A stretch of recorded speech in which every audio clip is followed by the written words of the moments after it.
Tennis is back in New York with certain restrictions due to COVID concerns. For a peek at U.S. Open tennis and the return of live events in New York City, let's welcome Brad Gilbert, former pro tennis player and now an ESPN analyst. Everybody knows this. Thanks for joining us, BG. This is an annual thing for us. This is almost like it's a rite of passage. We do it every year, and it's good to have you. But for the first time, you won a bronze medal in the Olympics after 1988.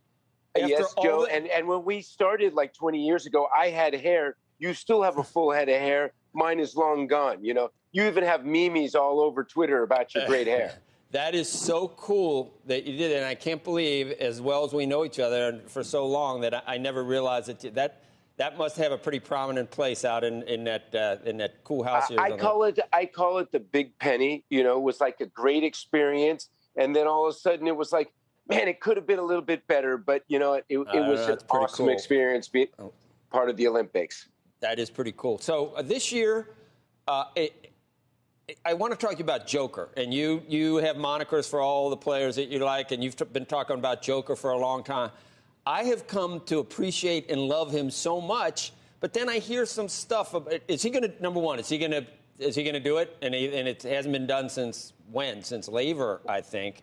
Well, it hasn't been done on the women's side since Steffi Graf in 1988, and right, no man is even, and then on the men's side since 69.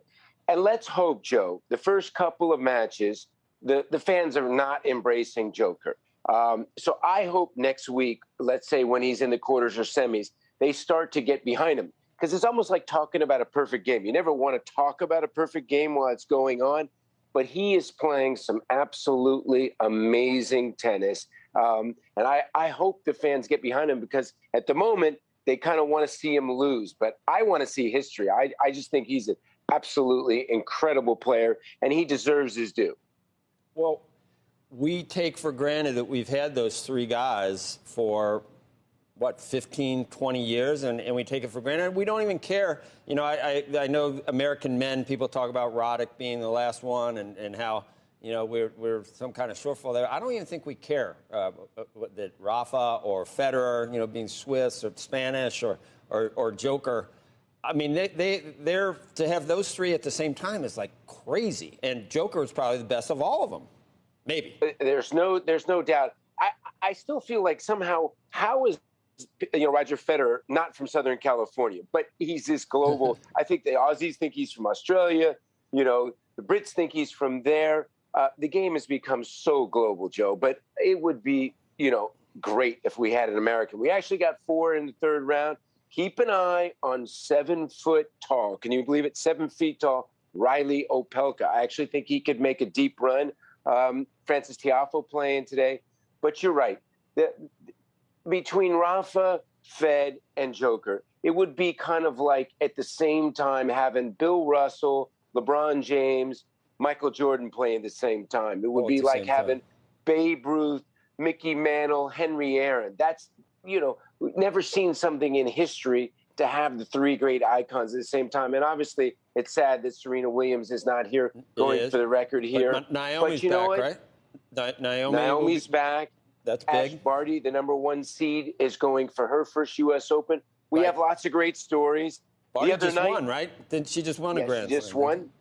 The other night, I'm telling you, I never saw anything like I saw. It was raining sideways. By the time I could finally get out at 2:30 in the morning, Joe, it was a river out there at the course. I saw cars floating down the road. It was like, what? Unreal. I mean, I thought we were in a hurricane. It was insane. Because we were. I was able to get back to my great LaGuardia Airport Hotel. It's the first time not staying in the city, but nice. It was nice to be able to get back. So what about COVID? And we had the USTA guy on, and he said, no, we don't need vaccine cards or masks. And then a couple hours later, I mean, I heard it. I was like, for real? And then, so now you do need vaccine cards to get in. Have they got it? Is it possible to get in less than 2 hours with the lines now? Have they got that down? Well, they have the better screening. Before they had like these airport screeners. So they are doing a much better job of getting people in and out. The first day there was way too long of lines, people waiting forever. So that's, you know, and they've opened up a few more lanes. Last year, as a commentator, when we had no fans, I had to get COVID tested every other day. I'm obviously double vaxxed, but this year for a lot of the people, it's just all about showing your vax card. For the players, there is a small bubble, not a hardcore bubble like they had last year, but they've done a much better job of being able to facilitate people in and out with better screening and more lines.